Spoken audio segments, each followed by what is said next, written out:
နေ့9ရက်မြောက်နေ့ hit day exercise ဖြစ်ပါတယ်ကယ်လိုရီများများလောင်ကျွမ်းစေတဲ့လေ့ကျင့်ခန်း3မျိုးကိုဆော့ရမှာဖြစ်ပါတယ်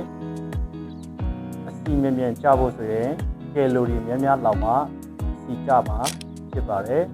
အစီတစ်ပေါင်ကြဖို့ဆိုရင်ကယ်လိုရီ3500လောက်လောင်ကျွမ်းမှသာလေရင်အစီတစ်ပေါင်ကြမှာဖြစ်ပါတယ်โอเคအရင်ဦးဆုံးကျွန်တော်တို့အကြောချောပါမယ်ဒီနေ့ကဂိုလုံးဆော့ပေးရမှာဖြစ်တဲ့အတွက်ဒီဂိုလုံးဆော့ပါမယ်အရင်ဦးဆုံးအောက်ပိုင်းကနေစပြီးဆော့ပါမယ်မနေ့က exercise လိုပဲခြေထောက်လေးကိုရှေ့အနောက်အချိန်20လောက်ဝဲပါမယ်တစ်ဖက်အချိန်20ပြီးသွားရင်နောက်ထပ်တစ်ဖက်ကိုလည်းအချိန်20ဆော့ရပါမယ်ဘိုးဘက်တစ်ဘက်ပြီးသွားပြီဆိုရင်နောက်တစ်မျိုးထပ်ဆော့ပါမယ်ရှေ့နောက်ပြီးသွားရင်ဘေးတစ်စောင်းအချိန်20ဆော့ပါမယ်ပြီးသွားရင်နောက်ထပ်တစ်ဖက်အချိန်20ထပ်ဆော့ပါမယ်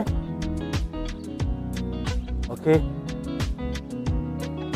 အောက်ပိုင်းပြီးသွားလို့ရှိရင်အပေါ်ပိုင်းထပ်ဆော့ပါမယ်ပခုံး joint လေးကိုရှေ့ကိုအချိန်20လောက်ဝါလုံးပုံစံဝိုင်းပါမယ်ပြီးသွားရင်အနောက်ကိုအချိန်20ဝါလုံးပုံစံဝိုင်းပါမယ်ပြီးသွားရင်လက်ကိုအပေါ်အောက်အချိန်20လောက်လျှော့ပါမယ်ပြီးသွားရင်လက်ကိုအရှေ့အနောက်အချိန်20လောက်လျှော့ပါမယ်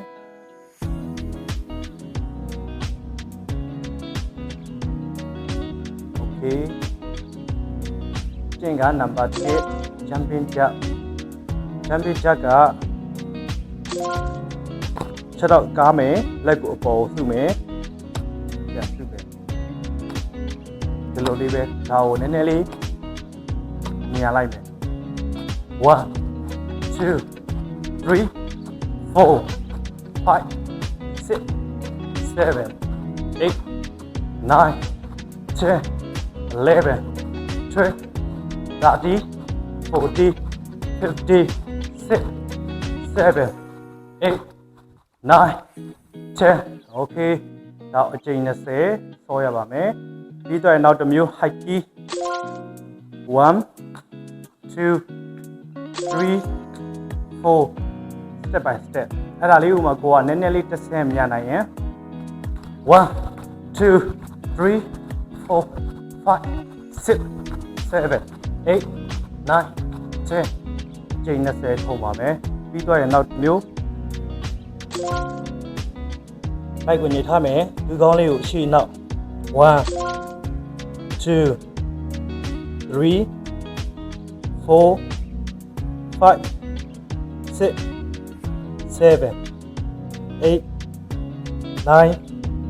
10 okay ဒါကိုလည်းအချိန်20 3မျိုးပြီးမှကြော်နားပါမယ်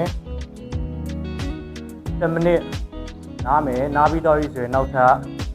တစ် round ပြန်စပါမယ်အဲ့ဒါကိုအားလုံး15မိနစ်သို့မဟုတ်မိနစ်20လောက်ဆော့ပါမယ်